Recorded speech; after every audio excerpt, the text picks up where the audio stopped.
Are you a lifelong fan of General Hospital? Are you a new fan who wants to know more about the history of the show? Do you enjoy talking about the show with others? Do you find yourself yelling at the TV? Is your self-care an hour a day in Port Charles? If so, we invite you to join hosts Amanda Kimmel and Shannon Coach at the place where all the hidden conversations take place and secrets are revealed. Meet us at Pier 54, a General Hospital fan podcast.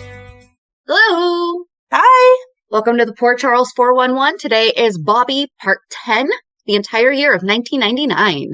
Yes, and this one, I feel like the writing may not be as long, but I'm just going to interject like I did last week because I watched all of it and I was loving it. So I kept it as 1 year. I feel like after this, we'll probably get into more of chunks, kind of like we did with Lucky. Certain years were like super heavy on the storyline, and then other years were not. Yep. So. All right, so it begins with Jason discussing new penthouses when Bobbie arrives and learns Carly plans to live with Jason and Michael. Concerned for their safety and emotional stability, Bobbie suggests Carly move into a vacant apartment at the Brownstone. Although Carly resists, Jason eventually agrees, leading to emotional scenes as Michael begins splitting time between his parents. Bobbie warns Carly not to manipulate Jason, but Carly admits her main goal is to have him, revealing her jealousy towards Robin. Bobbie tries to guide Carly towards independence, yet Carly's reliance on Jason continues, especially when she calls him over because Michael won't stop crying. Bobbie cautions Jason that both parents must let Michael adapt to having two homes and that his attachment to Carly shouldn't come at Robin's expense. That was hard to watch. This is when we were saying Jason was dad still. Right. We're saying that Jason's dad still, and they're not together. Like, him and Carly are not together because that's not what Jason wants. He's starting to pursue the relationship with Robin, but he's such a good dad, but he's too much of a good dad, if that makes sense, because she goes to the Brownstone and Michael starts crying. First, Carly flips out on Bobbie because Bobbie gets called away to an emergency surgery. And Bobbie's like, we're not making this about you. The poor woman who got in the accident who needs my service is where I'm going. And you can stay home with your son. You'll be fine. And she's like, well, I don't know how to handle this. I don't know how to do this. And so she calls Jason because Michael wakes up. But it's a simple, let Michael cry for a few minutes and he'll fall back asleep. And so Bobbie comes home from this extra shift that she pulled and Jason's there. And she's like, why are you here? And he's like, well, if my son needs me, I'm going to be here. And I'm like, yeah, I get that. But Bobbie obviously has experience and knows that if the kid's going to learn separate houses, you have to let him learn separate houses. Right. So it just makes me love Jason even more because he was like, no, my son needs me. So as tensions rise, Carly was so insecure at her. She was too, and I mean, she's just now getting this relationship with Bobbie, where Bobbie's trying to be maternal towards her, but she, from what we feel like, she didn't really have a good maternal relationship with Virginia, and then her own mother gave her away. So like, she's doubting herself left and right. And even though Jason went through his memory loss and all that, he has been surrounded by very loving people. So yes, he's had good, even though he doesn't remember back to his childhood, I feel like he can see people giving a good example of what a good parent should be. But Carly's never really been around that. And then when she was kind of given the chance to start, she had her own issues that she had to get taken care of. And, she felt like she abandoned her son, and mom guilt times a million, probably, Right. Absolutely, but she was also totally using Michael to try to get time with Jason. So there is that. I mean, I do remember that, but yes. Yes. As tensions rise, Robin confides in Bobbie about her frustration, and Bobbie advises her that if Jason's priority is Michael, she may need to take a step back. Meanwhile, Bobbie's own relationship with Jerry Jacks deepens, and she temporarily leaves town with her son Lucas for a diabetes program. So this is whenever we first learned, remember last week we were talking about Lucas having the issues with his diabetic stuff because he wasn't eating. Mm-hmm. Apparently there was a study at some other hospital that she had been trying to get him into, and so she finally got him into the study, but they had to go to that hospital for an extended stay. Upon returning, she learns that Robin and Jason have broken up and Carly is back in the penthouse with Jason and Michael.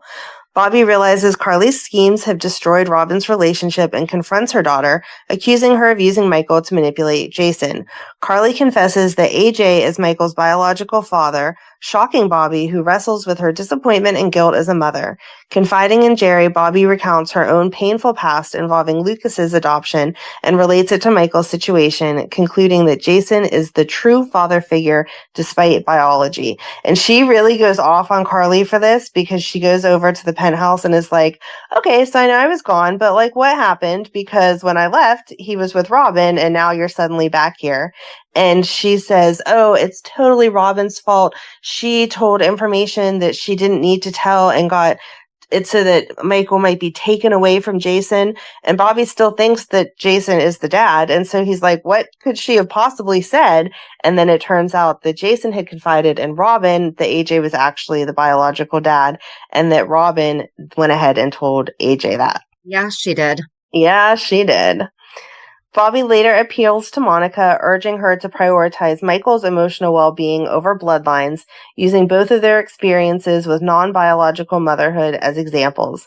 Monica remains conflicted, but Bobbie continues to advocate for Jason and Michael to stay together. Then Bobbie learns that Ruby, her beloved aunt and mentor, had died suddenly. Grieving deeply, she reminisces about Ruby's unwavering love and guidance.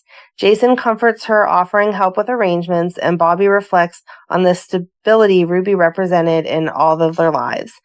Liz and Lucky arrive at Kelly's diner where they learn from Bobbie that Ruby has passed away peacefully in her sleep due to an undisclosed heart condition. Shocked and saddened, Lucky offers to help. Later, he takes a walk with Liz to process the news. Bobbie and Carly work together to prepare Kelly's for an open house in Ruby's honor, just as Ruby would have wanted. Bobbie reflects on Ruby's wisdom and kindness even when her advice was difficult to accept and thanks Carly for being there. Carly, moved, apologizes for past insensitive remarks, and the two share an emotional moment before Carly leaves with Jason. Luke arrives soon after, devastated. He and Bobbie reminisce about Ruby's unconditional love and how she took care of them when they had no one else. They share tears, regret, and gratitude for the woman who became their family's heart. Felicia joins them to help with the preparations. Later, friends and townspeople gather at Kelly's to remember Ruby. Edward, Quartermain, Jax, Monica, Alan, Lucy, Scott, and Sunny all come by to pay their respects, sharing warm memories and stories about Ruby's generosity and strengths. Each guest highlights how Ruby touched their lives and how central she was to Port Charles. And then there was a side note in the write-up, because I use Soap Central like we do, that Tony Geary actually gave the eulogy at the actress that played Ruby's memorial, and that some of what he said in her memorial is what he said on the episode to remember her by, which I thought was Why do you tell me this? I'm sorry, because as I read it, I was like, oh no, I can't put that in there because we'll both be crying. But I will mention that it was the real story. Well, I was just going to ask you, and I feel like we talk about this stuff so much, and I feel like we did actually talk about this in Lucky and Liz, but like the actress in real life passed away suddenly too. So this was her, but he gave her you. Okay. Yes. So Laura eventually arrives, explaining that she just learned the news while visiting her mother. She offers condolences to Lucky, Liz, and Bobbie, recalling Ruby's fairness and the role she played in shaping Luke's character. Though she wishes to stay, Laura senses her presence might make Luke uncomfortable and quietly leaves before he returns. After everyone has left, Luke and Bobbie share memories of her and close Kelly's diner, honoring Ruby's spirit and wisdom. Bobbie struggles with grief but begins to reconcile with Carly when Ruby's letter and necklace reveal forgiveness from beyond the grave. The gesture softens Bobbie, leading to a heartfelt conversation where mother and daughter finally connect and acknowledge their similarities and past mistakes. And this is a super sweet scene because Carly is saying, like, as they're discussing Ruby at different points, like, whenever everyone says, say something nice, I won't say how she convinced you to give me away or how she didn't support you keeping me. And then they're going through Ruby's, personal effects to divide everything. And there's a letter there for Carly. And so whenever Bobbie gives it to her, she's like, what is this? Like another letter to tell me how much she hates me? And Bobbie's like, we won't know unless you open it. And so she opens it and it's a story, or it's a letter saying that, obviously Ruby couldn't accept people that hurt Luke and Bobbie because she thought of them like her children, they were her family, whatever. But that since Bobbie had forgiven Carly, that she thought that it was time that she forgive her too, not to carry this grudge beyond the grave, and then left her a necklace that was super important to her. And so Carly wore it then after that. Does Carly still wear it? No, not that I've seen. No. I mean, that would be great. That would be great. But it was nice to like get the full circle moment. Yeah. No, we need more of that though. We need, well, so that's basically, Brooklyn and Lois kind of. Yeah. That Ruby. Oh man, that would have been great to be able to have Bobbie talk to Brooklyn about, then why doesn't Carly talk to Gio about finding out that later on in life, because Carly was about the same age when she found out. I mean, but Carly was raised knowing she was adopted.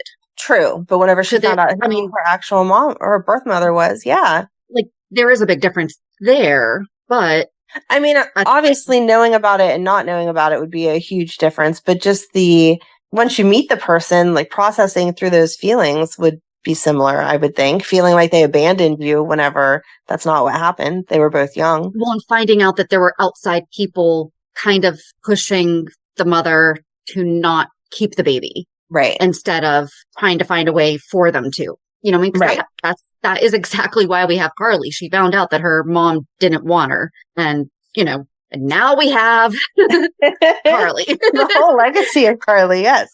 Right. So then, meanwhile, Jason prepares to flee with Michael for safety, while Carly stays behind to comfort Bobbie. Their fragile peace is soon threatened by AJ's claim of paternity, and that's what Jason was leaving, was to keep him away from AJ, and the fallout from Carly's lies. Bobbie warns Carly about the danger of moving into the Quartermaine mansion and of losing Jason's trust. Tony, still bitter and unstable, seeks visitation with Lucas and clashes with both Bobbie and Jerry Jacks. Jerry provides comfort by whisking Bobbie away for a romantic escape. Where'd they go? I don't know where they went that time. Oh, that time. Okay. I think, he took her, like that was his thing. Anytime she was upset, he was like, let's just go away for a night. But I don't know exactly where they went on that. Nice. Though not without tension from Stefan Cassadine, who unexpectedly ends up stranded with Bobbie during a snowstorm. And Stefan admits he married Bobbie to get to Laura. Okay, how many different things is he going to admit that he used Bobbie for? He is like the worst person ever. And maybe that's why I don't remember where they were going, because they didn't get to go because of the snowstorm. Because he was coming, he wanted to take her away, and then the snowstorm, like he went out to prepare, and the snowstorm came. So she was stuck at Kelly's overnight with Stefan. But yeah, like she's offering him a meal. She's kind of like teasing him because she has chili that she had on the stove, and he says he's never had chili before, and she's like, oh, here. And she kind of messes with him and puts a bunch of hot sauce in it. So when he takes the first bite, he's like, oh my gosh, this is so hot. So she's like trying to just, let bygones be bygones. We're stuck in this snowstorm. Let's have as nice as we can. And so then they start talking about why they got together. And she says, again, like we talked about last time, he was very upfront with, this isn't really a relationship based on love, but it's based on friendship, and we get along so well, and I can offer you these things. And that she was feeling fed up with love because of all the stuff with Tony. And so that's why she married him. And he's like, yeah, that's not really why I married you. I married you to try to get to your sister-in-law. He's Louise. So then the next day, Jerry learns Bobbie and Stefan were stranded together and becomes jealous, though they joke about it. Tammy, encouraged by Luke and Felicia, takes over managing Kelly so Bobbie and Jerry can finally leave together. How did Bobbie become the manager of Kelly's? Was that mentioned like in Ruby's will or something, that Bobbie would...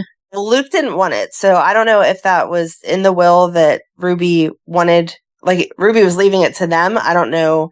They kind of had a conversation that that Bobbie was going to do the day-to-day and Luke was going to do like the managerial side of it, because later they'd talk about doing the books and having different people look at the books, because she messes up something and Luke has to hire somebody to look at it. But Tammy... Yeah, so it says that Ruby managed it for many years after taking over from the original owners. When Ruby died in 1999, she left the diner to both Bobbie and her nephew Luke, who were her heirs, and Bobbie subsequently ran it. Yeah, because Luke didn't want anything to do with it. And this is when we get the Tammy character who's around like all the time. Yes, that was at Mike's. Kelly's then. Yes. And and if you remember her from Lucky and Liz, she was who Lucky tried to pay to have a first time with so that he would be experienced. Yes. And just kind of get it over and done with. And she was so sweet to him and did not go through with it and actually gave him some lessons in love instead of the birds and the bees. Yes. But they ask poor Tammy, like anytime that Bobbie doesn't want to be there or that Liz doesn't want to be there, they're like, hey, Tammy, can you just like cover for us? I'm like, that poor woman's running the entire place by herself. That happens a lot when you become a dependable person that people ask you to do stuff. Yes. Yep. Where was I?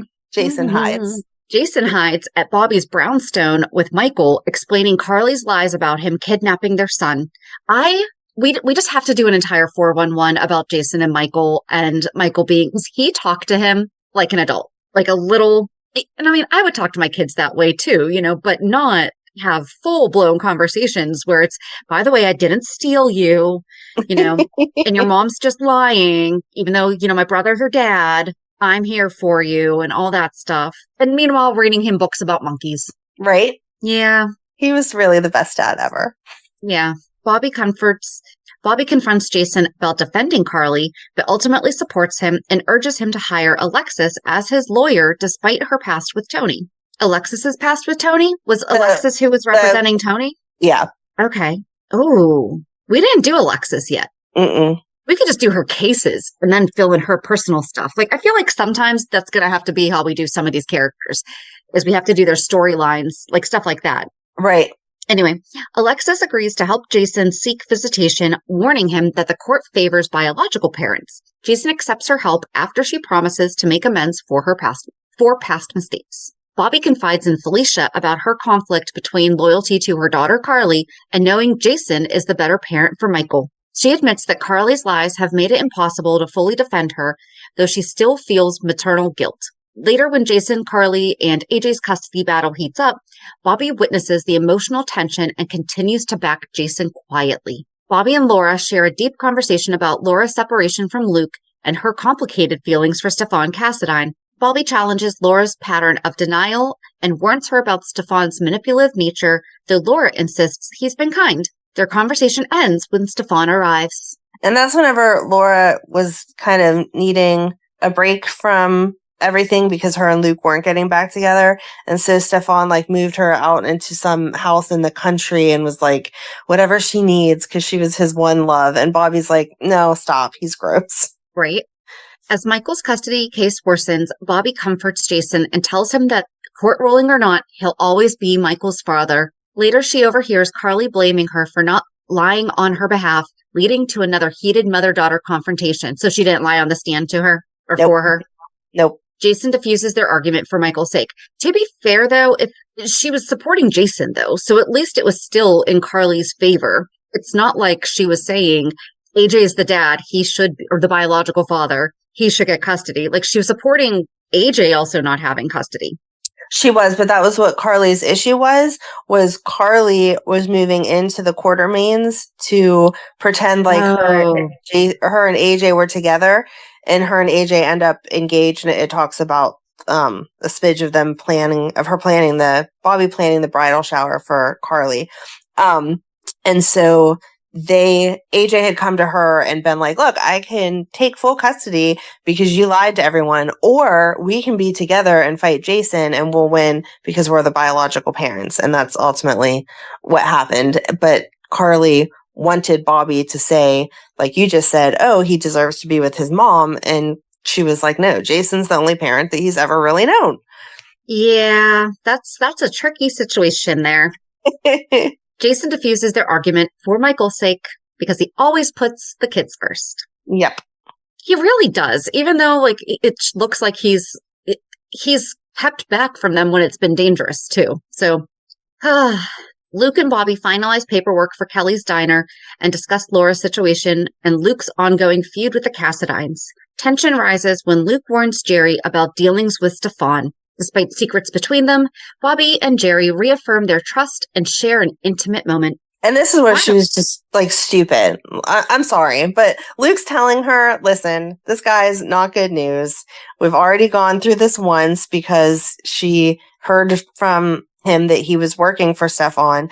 And he's like, oh, I'll be honest with you. And then he's not, because he's continuing to work for people he shouldn't be working for. And Bobbie's just like, well, I love you, so I'll trust you. And you learned, girl. What are you doing? Yeah, I don't know. It was one of those yelling at the TV, like, no, he is a scumbag. We've learned this. Stop. I think it takes an average of 7 times for somebody to actually break up with an abuser. I think that's the stat. So I would imagine where he's just a toxic person and not, I mean, that is abuse, but not in that kind of an abuse. Right. Yeah. I feel like it would take maybe a few more. Well, it does. Guy I dated before, JD. Horrible person. I was going to say, with him. I am definitely pot calling the kettle black here because it took me way more than 7 times. But when you're watching it, you want people to listen to you, even if it's the TV. Like, just stay away from him. But they didn't have anything together. So, like, they didn't have kids together. They didn't have anything together. It's more difficult whenever there's other people involved. But, like, the guy before JD, I just could have broken complete ties with him, and he kept coming back. And I kept thinking, this time it'll be different. Yeah. And I think that Bobbie was feeling extra tied to him because Lucas really did have a good relationship with him. Right. So, yep. Finally, Bobbie teams up with Tammy and later Felicia to help reconcile Alan and Monica after a misunderstanding involving Tammy. Their lighthearted matchmaking plan brings comic relief amid the surrounding family drama. What happened? What was the misunderstanding involving Tammy? So we know what Tammy used to do for work. So Alan's hanging out at Kelly's and builds just a friendship with Tammy over time because Tammy was a nice person. This wasn't he was involved in drugs. No. Okay, Monica thinks that he's having an affair with Tammy and he was not. I'm sure that we went into deep detail about it in the 12 parts that we did of Alan. Right. It explains a little bit more in the next few paragraphs, but yeah. Okay. Tony arrives at Kelly's to help Tammy, despite Felicia and Bobbie claiming Tammy isn't there. When Tammy shows up, Tony quickly realizes something's going on. The women explain they're trying to reconcile Alan and Monica. Tony has called Alan to treat Tammy, convincing him to come over, which earns the woman's gratitude. He's called Alan to treat Tammy, like as a doctor. Okay, right. Like, she got her some ice cream. What are we treating her to? A BLT? Like, what are we doing? Just trying to get him there. Yeah, I gotcha. I'm starting to remember this. So yeah, we definitely talked about this in the 12-part Alan from like 3 years ago. Monica and Alan end up locked in the apartment, forced to confront their past grievances and miscommunications. A series of humorous and heated arguments ensue, dredging up past affairs, legal issues, and professional mishaps. Despite escalating tensions, Alan and Monica gradually reconcile. Emily arrives, confirms their reconciliation. Ew. I'll explain it. Go ahead, finish. Okay. And everyone downstairs celebrates the successful matchmaking plot. Alan and Monica leave happily, with the conspirators satisfied that their intervention saved the couple's marriage. So it was comical because Alan and Monica end up in Tammy's. They lock them in Tammy's apartment so that they can hash it out. And so they're downstairs, like listening at the bottom of the stairs, like, can we hear any like kissy noises? And then it keeps erupting into argument after argument after argument. And then they don't hear anything. And Emily comes in. And so like, no, Emily, like you can't go upstairs because you're going to find your parents either killing each other or in a compromising position. And she goes upstairs anyway, and then comes down and is like, yes, everything's fine. Like we're good. And so they were happy that they got them to work things out. Yay. There's an entire cafe full of people cheering you on. Right. You're back together. Yay. And they're going to send your teenage daughter up to check on you and make sure that things are... Okay, they didn't allow her. They told her not to go, but they still let her go. They didn't tie her down and we're like, no. Do you remember how strong-willed Emily was? She did what she wanted to do.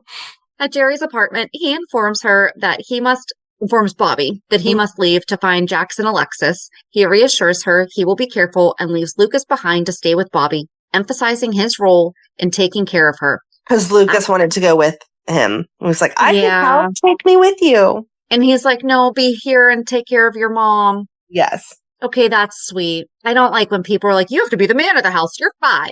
Right. Like, no, you don't. But in this instance, no, you're not going to be able to come on an adventure with me, but you can stay here and take care of your mom. Yeah. After Jerry departs, Bobbie goes to Luke's where she meets Carly for a tense reconciliation. Luke mediates their interaction, warning Carly to watch her words around her mother. And I can only imagine how many times he said Caroline. Despite Carly's jealous over Hannah and Jason, and Hannah was portrayed by Jonathan Jackson's real life wife. Yep.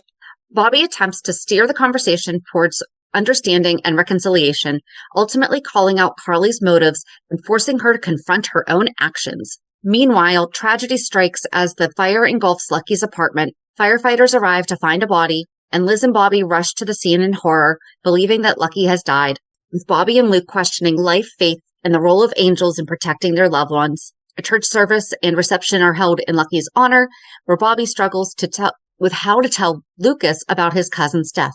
She eventually asks Carly to stay by her side, despite Carly's discomfort with death. Together, Bobbie and Luke organize Lucky's room, deciding to preserve his belongings as a way to honor his memory. Bobbie also supports others as they cope with their grief. Liz is devastated, blaming herself for Lucky's death, but Bobbie reassures her that it was an accident caused by candles. Jerry remains a source of comfort for Bobbie, encouraging her to take a break from the heavy emotional load by going out dancing with him. Bobbie is introduced to Jerry's parents, John and Jane Jacks, and we love them. We often don't really hear Jane referred to as Jane Jacks. It's Lady Jane. Yes. Who warmly accepts her. Finally, Bobbie is called to testify in the custody dispute over Michael. She defends Jason, emphasizing his wavering love and devotion as a father. Oh, I thought that had already happened. I'm sorry. While criticizing Tony for letting his personal bias color his testimony. She did that from the stand, or did she just tear into him off the stand? She tore into him afterwards, like she followed him out of the courtroom. But I felt bad for Tony because AJ knew that Tony's testimony would be the best because he was the treating physician. And Tony kept saying to him, I don't want to do this. You could get any neurosurgeon to come in and read my notes and explain what was going on. If I do this, it's really going to make Bobbie angry. And that's going to affect my custody suit or my visitation over Lucas. And of course, the Court of Ains didn't care. And they pulled their clout and he had to testify. And so she flipped out on him after he had testified. I don't feel like you even really need a nurse. I mean, I could be wrong. I could be 100,000% wrong. But, you just said even a nurse. So I feel like if a nurse could read them, because there's not, why couldn't Monica have been on the stand reading Tony's notes is what I'm basically getting to. It could have been a doctor because doctors understand each other's information and notes. Yep. So Jason has testified about his love for Michael and his commitment to providing him with a safe, trusting environment, while Carly attempts to defend him but is silenced by the judge. Despite Jason's heartfelt testimony, the judge ultimately awards primary custody to AJ and Carly, prompting Edward to celebrate while Jason faces disappointment, and Alexis hints at an appeal. She hinted at it. I am fairly certain that woman was probably like, no, we are appealing now. Outside of the courtroom, Jason expresses gratitude to Bobbie and Emily for their support, but tension lingers as AJ confronts him. Meanwhile, Carly confesses to Bobbie that she feels responsible for the custody conflict. Yes. Right. You should feel that way. Yes, Carly. It's not guilt that you should be feeling. It is fact that you did that. Right. And the two reconcile emotionally? I mean, Carly and Bobbie obviously end up back in a great relationship eventually. And so they kind of, Bobbie has that guilt like we've talked about over and over again. So Carly's saying to her, we need to get past this. I know you're mad at me because I did, in fact, cause these issues by lying about who the dad was and then saying that Jason kidnapped him. But if you want to see your grandson and want a relationship with me, then we got to get past this. So they keep getting past it. Okay. Yes. So since they got custody, if you'll remember, on a side story that I didn't want to get super into, Edward is pushing all of this and is telling AJ that if he can get that family together and keep that family together, then he's going to get to be in charge of ELQ. And AJ's feuding with Ned over who's going to be in charge. And so all of that I tried not to go too far into, but that's why AJ is marrying Carly and he really was saying he wanted to make it work. He wanted the relationship to work. He wanted his family, but also Right. He wanted a whole family those, for his son. Yeah. right. But then also he got those perks because of the Quartermaines wanting them to be together. So why did it just occur to me that they really took a lot of that AJ stuff and put it on Drew? Yeah, they did. Except for we liked AJ. This is a whole other conversation we could have. All right, I'm going to go back to it so that we don't. Yes. At the Quartermaine mansion, the family prepares for Carly's wedding shower. Bobbie struggles to gather guests. Carly and AJ clash over a prenup, with Carly insisting her intentions are motivated by love rather than money, while Bobbie mediates and attempts to manage the family's chaotic dynamics. The preparations for the shower illustrate the complex relationships within the Quartermaine family, including concerns over appearances, social expectations, and loyalties. And this was just poor Bobbie. I swear she invited anyone that she met because no one wanted to come to Carly's shower, including, like, she held it at the Quartermaine estate so that the Quartermaines would at least be there. And that was what Lila had requested, which was sweet. But there's a scene where Bobbie's saying to Emily, of course you can be at the shower. And she's like, I don't want to be anywhere near this. This is the worst idea in the world. I am not. And she has her typical teenage Emily sass, because at that point she had really come into her own and was in the relationship with Juan and all that stuff. And so she's like, no, I'm not being any part of this. Everyone hates her and we know that we hate her. Why are we trying to pretend like we don't? And Carly is trying to fully get into the Quartermaine. That's all she ever wanted. And she starts hanging out with like the socialite people, and she's going to chair this and she's going to chair that. And she just wants to do everything Quartermaine. And Bobbie's trying to be supportive, but Bobbie's personal life is equally eventful. She shares romantic and intimate moments with Jerry, balancing her role as a mother to Lucas while addressing his curiosity and concerns. Jerry, meanwhile, grapples with his own uncertainties about fitting into Port Charles and maintaining appropriate boundaries. Bobbie also offers emotional support to Laura, helping her process the loss of her son, Lucky, and encourages Laura to help her daughter, Lulu, remember him. So the romantic and intimate moments, her and Jerry have a romantic encounter in her bedroom because Lucas is supposed to be gone. And then after their romantic encounter is over and they're just snuggling in bed, in walks Lucas and is like, do you know where my baseball cards are? Why is Jerry in your bed, Mom? She's you weren't supposed to be here. And so, Lucas has lots of questions about why they are so friendly.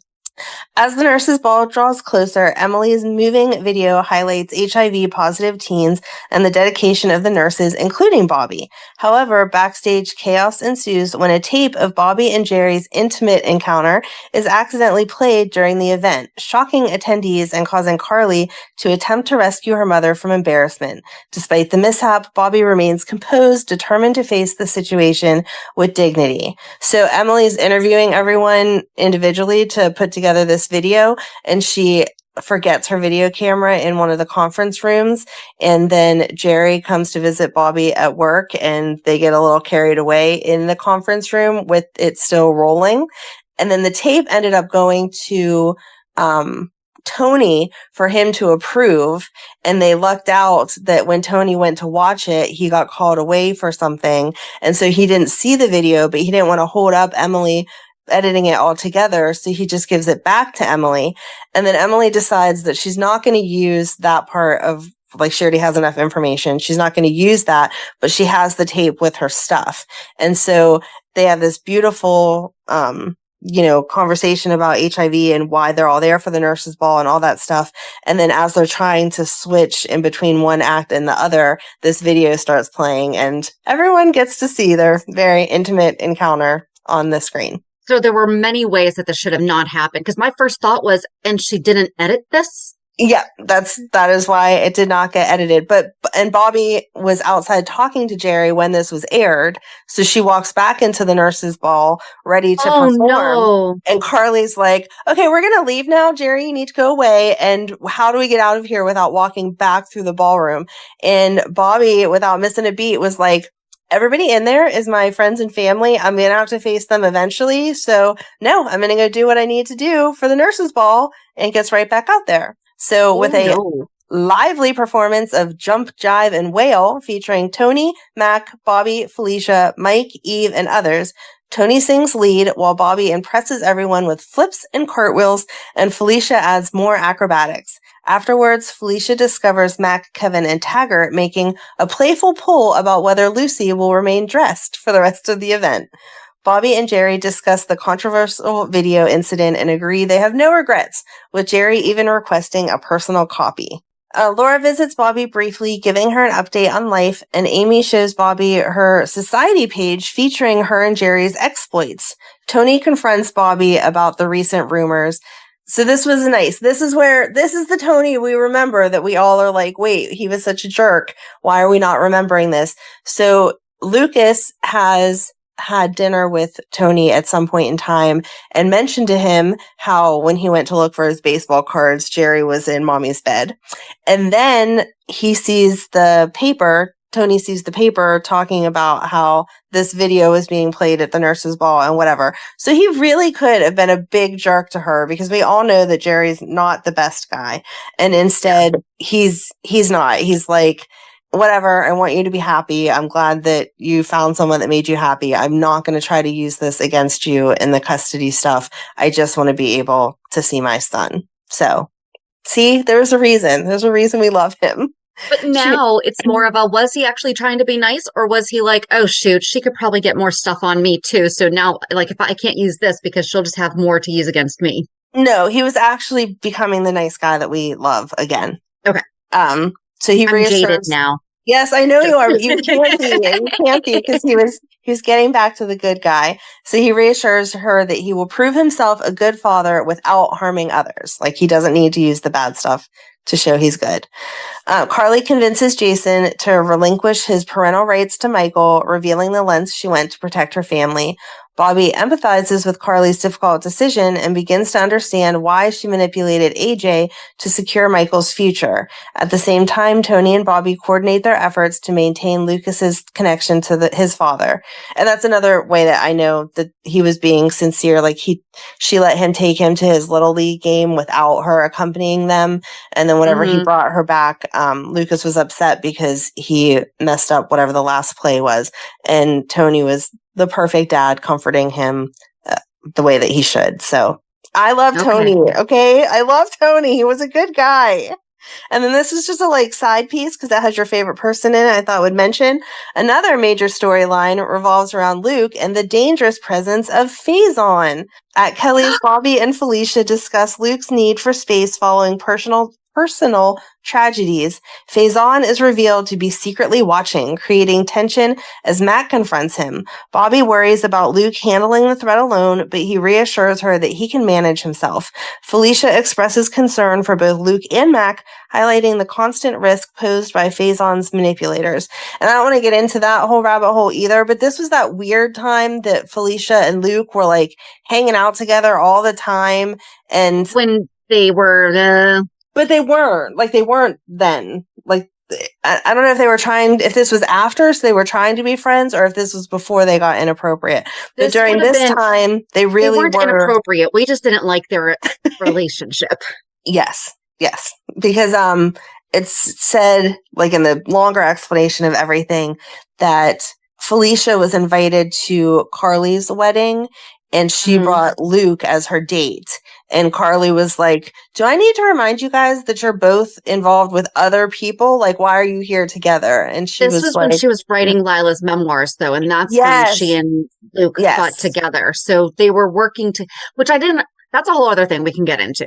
But that's when they were that's when they were together. And then because remember, she started to have those fantasies where she was Lila and Luke was Edward. And it was right because she and Mac weren't necessarily, didn't she just have a thing with the Frisco Mac? Which one should I choose? Right. But she was supposed to be with Mac though. Right, exactly. But then she got confused by Frisco again. She needs to stop getting so confused because she was supposed to be with Mac. Mac now. But she was supposed to be with Mac. That's why Mac was so protective of when Faison came around. He was like, stay away from my woman. So. Right. Anyway, yeah, it just all got whatever. So the narrative takes a dramatic turn when Bobbie and Jerry are involved in a car accident on the way to the cabin. Bobbie awakens to find Jerry injured and calls for emergency assistance. Jerry woke up at the hospital. Jerry wakes up and is delighted to find Bobbie there. Bobbie is shocked when Jerry asks her to marry him. Bobbie's flattered at the proposal, but told Jerry that she wouldn't hold him to it. Trauma patients often become delirious. Jerry insists that he's fully aware of what he's doing and that he wanted Bobbie. Bobbie wanted to know about the timing, and Jerry says that she was his soul, that he loved her. It had taken him eons to get there. He wanted to be held to his proposal for better or worse. We forget that Jerry can be nice, and that he wanted to grow old with her. Oh no, we don't forget. He is like way, way, way more toxic than Tony, because he is like No, I said right. He's right. just like Vaughn. He is like, it's the accent. It is the accent. You can do anything horrible to me if you say it in a beautiful accent. No, I do not agree with that, but okay. Think about the things that someone could say to you nastily, but if they say it with that gorgeous, like Australian or English or like perfect diction, it sounds so much better. It doesn't sound as horrible as it is. Maybe it depends on the accent. I dated someone that was British and the accent didn't do anything for me. My sister was obsessed with it. Like I had voicemails from him and she was like, can I just listen to it? His voice is so sexy. And I was like, sure, he's telling me have a nice day. He'll talk to me later. So it really all depends. So Bobbie finally accepts Jerry's proposal and leans over to seal the deal with a passionate kiss. She pulls away and they laugh together as they imagine the reaction of their families. As they continue to talk, Jerry suddenly stiffens and has a seizure. The next 24 hours of Jerry's life are critical. When Jax asks about the circumstances prior to the seizure, Bobbie tells him that she agreed to marry his brother. Alexis is delighted at the news and welcomes Bobbie to the family. This is when they were doing the weird foursome. This would have been definitely when Felicia was writing. Yes. That's when she found the letters from Chloe and all that. So yeah, that is exactly why Felicia and Luke were hanging out so much. Yep. When Jax is ashamed of the way he has treated his brother in the past, Alexis instructs him to focus on his love for Jerry and how much time they will have together in the future. Inside Jerry's room, Bobbie urges her lover to awaken. When she leaves for a break, Jax takes the opportunity to apologize for letting his brother down. He says the things to Jerry that he mentioned to Chloe that he regretted not mentioning previously, which is just all the responsibility that he felt for Jerry and that he didn't take him under his wing and keep him from getting involved in all of the horrible things that he was involved in and whatever. Carly brings Bobbie lunch and tells her mother that she loves her. When Bobbie cries about Jerry, Carly embraces her. Inside the hospital room, Jerry opens his eyes at Jax's taunting. Bobbie shares her engagement news with friends and family, including Luke, Tony, and Felicia, receiving mostly support. She prepares for her wedding while Jerry shows his devotion through thoughtful gestures and a romantic proposal. So when he proposed in the hospital, he obviously didn't have a ring because that wasn't a planned proposal. So he ends up getting her an actual ring. While all of this is going on, that like foreshadowing that always happens on the side, Carly is talking about how she thought that she could make things work with AJ. They had gone on some romantic beach vacation and taken Michael with them, and it was the perfect picture of a family. But that every beach that she walked on, every sunset that she saw, she thought of Jason, and she doesn't know how to get past this love. And so Bobbie opens up to Carly about how she had a love that she never thought she would get over. And it was this guy named Roy, but unfortunately he passed away. And so that was why she moved on with the rest of her life. But she understands Carly's love for Jason because it's the same as the love that she had for this Roy guy. So suddenly, Bobbie's past love, Roy DiLucca, thought dead for 20 years, is unexpectedly released from prison and returns to Port Charles. She reconnects with him in several encounters. So the first encounter, she saw him, she kissed him, and then she slapped him. Well, I mean, I feel like that's fair. Sharing memories of their past, reflecting on how much they both changed, and acknowledging the deep bond they once had. Despite the lingering feelings, Bobbie's committed to marrying Jerry, who she loves deeply and feels is the right partner for her. Because obviously Carly's like, wait, you said Roy was your true love and I don't like Jerry, so you should just marry Roy instead. And Bobbie's like, yeah, that's not how that works. So Bobbie's wedding day turns into a whirlwind of emotion, surprise, and heartbreak. As she prepares for the ceremony, she shares tender moments with Carly and receives thoughtful gifts, including a handkerchief and a locket, symbolizing love and family connection. And that was super sweet because Carly went and found a handkerchief that she had to take like a class whenever she was younger and had embroidered her name in blue thread with it. And she said, she said to Bobbie, like, you have all these pictures and mementos of Lucas growing up, but you don't have anything for me when I was little. So I thought you're something borrowed in blue could be this handkerchief that I embroidered when I was little. And then also gave her a locket that had pictures inside of it. So of that her, is really her and sweet. Michael. It was really sweet. And we talked about Roy was in episode 1, Bobbie. So yes, that's how far back. Right? 20 years he was in jail, but we thought he was dead. Yeah, how does that happen? Okay, anyway. Just as Bobbie walks down the aisle and joins Jerry at the altar, the FBI bursts in to arrest him for money laundering, leaving the wedding in chaos. Despite the turmoil, Bobbie maintains faith in Jerry's innocence and reflects on the complexities of love with support from Carly, Roy, and Luke. And again, this is Carly talking about how she's torn between AJ and Jason, and Roy's like, hey, remember, I was your one true love. And Luke is the normal negative that he is of, look at him and Laura, they were so in love, but they're not together. Over time, she grapples with the truth about Jerry's actions, realizing he lied and did engage in illegal activities, yet her love for him remains conflicted. She navigates her emotions while balancing responsibilities for Lucas and processing the heartbreak of a wedding that never fully happened.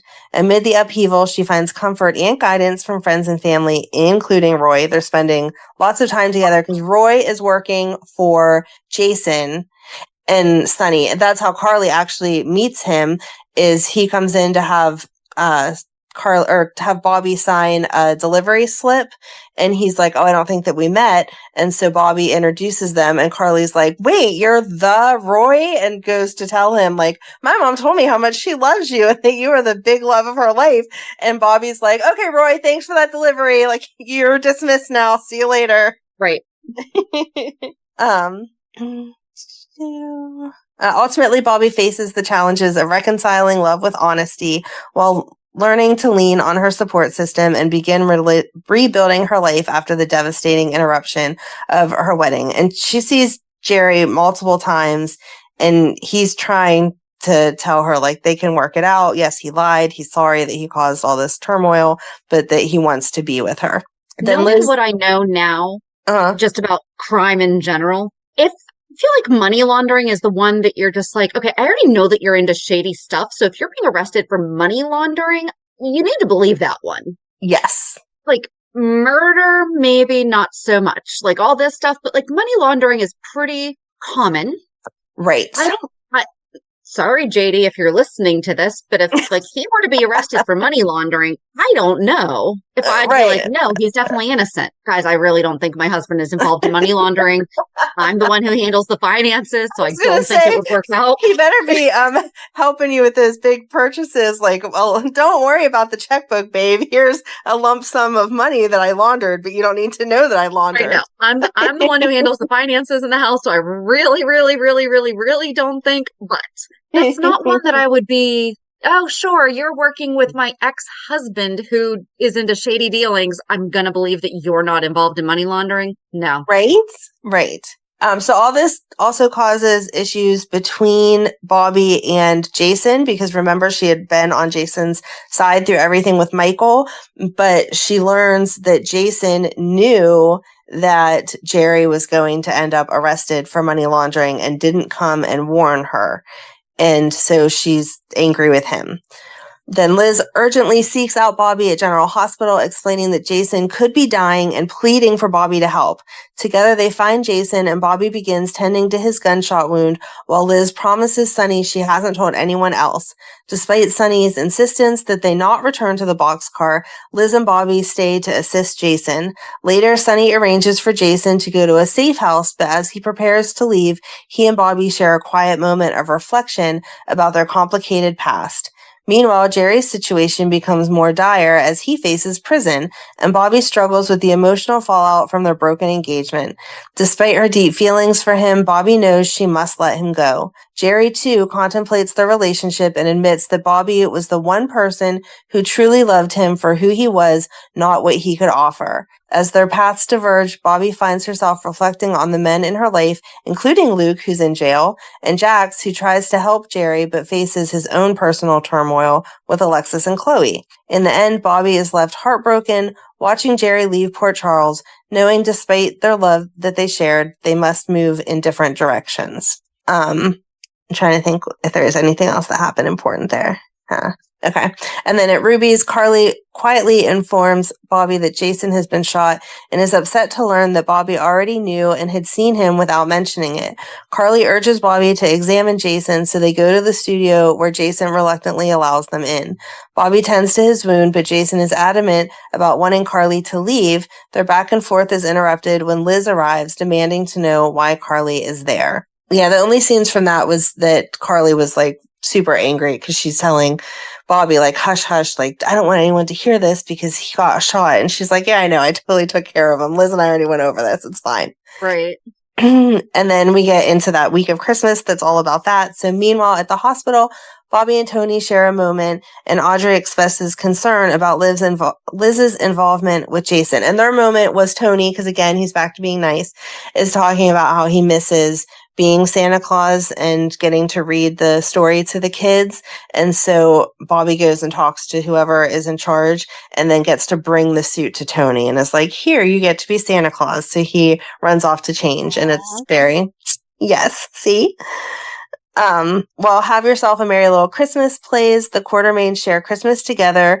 The Mixed Married, which again is the foursome there, were together and happy. Jax and Chloe share a kiss while Ned and Alexis do the same.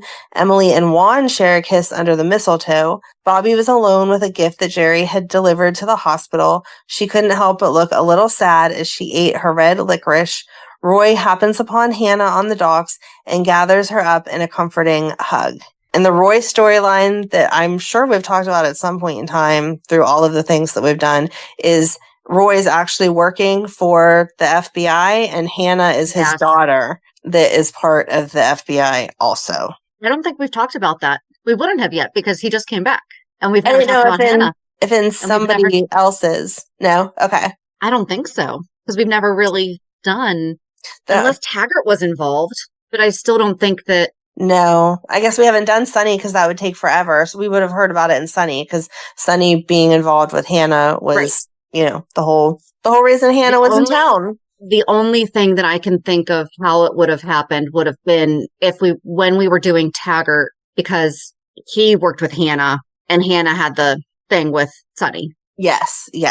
So, and that caused an issue with Carly and Bobbie also, because Carly came into the Brownstone to talk to Bobbie, but Bobbie was in the other room talking to Hannah, and Hannah was telling her, hey, Roy's my dad, and we're in all this FBI stuff together. And Carly ran out and took the information back to Sunny. And so then it put Roy in a bad position because it looked like he was infiltrating Sunny's business, but he wasn't really trying to trap Sunny. Like there was other stuff beyond Sunny that he was trying to get the information on. So right. But we'll have to get to that's all. That's not really Bobbie, so I didn't want to go all into that. But yeah, no, but it's another little side story that it is very hard to stick to the topic. It is. I just want to talk about everything. Okay, it was the 90s. I understand. It was good. Or as someone pointed out, though, the other day on the Port Charles pipeline, that it's always been this way. We've definitely had I mean, we are even doing it right now as we're going through this stuff. We're like, oh my gosh, it was that ridiculous, just like it's ridiculous right now. But then we had these little things that we loved. And the thing is, those things are the things that we remember forever and ever. Yes. Yeah. Yep. Oh, I can't wait to jump into the millennium. Oh, geez. Oh my God, stop. I remember 1999. Yeah, It was a simpler time. sure. In some ways, yeah. It was my senior year. Yeah, that's that age difference that isn't a lot between us, but is a lot as far as very significant things happening in our life. Because I would have been going into 2000, Matt would have been turning 2. So Yeah, no, was not a mom yet. Give me 2 more years. I'll be right there with you. right, then we kind of merge back together. But yeah, it was hard watching this even because the obviously YouTube like flips to the next section, and so it started getting into 2000, and I'm like, wait, we have to just finish this at Christmas and then move forward. I don't want to get too far into it because that would be too much. So yeah, nope. Well, awesome. Well, that's it for Bobbie for this week. I don't feel like there's going to be any updates from anyone. Maybe Roy will come back this week. Other than, I mean, Carly we still have, but yeah, there's not really a lot of people in this storyline that are really still just Carly and Jason. And Lucas. But I mean, he's an adult now. He's got his own stuff going on. He does. Maybe Jerry will come back and hang out with his buddy Lucas. See, I wish that Lucas, they would explore letting him have somewhat of a relationship with Wiley, because I feel like he could say, I remember getting attached to Jerry and then being upset whenever he was no longer a part of my life. If I could have a relationship with Wiley, it would be nice. I know Wiley was younger, but still. And there's a big difference in the dynamic of that relationship between Lucas was aware that Jerry was not his dad. Right. Lucas was not aware that Wiley was not his son. Right. But still, I just wish they had time together. I think that someday, when Wiley has the questions, I can't see Lucas turning him away. Yeah.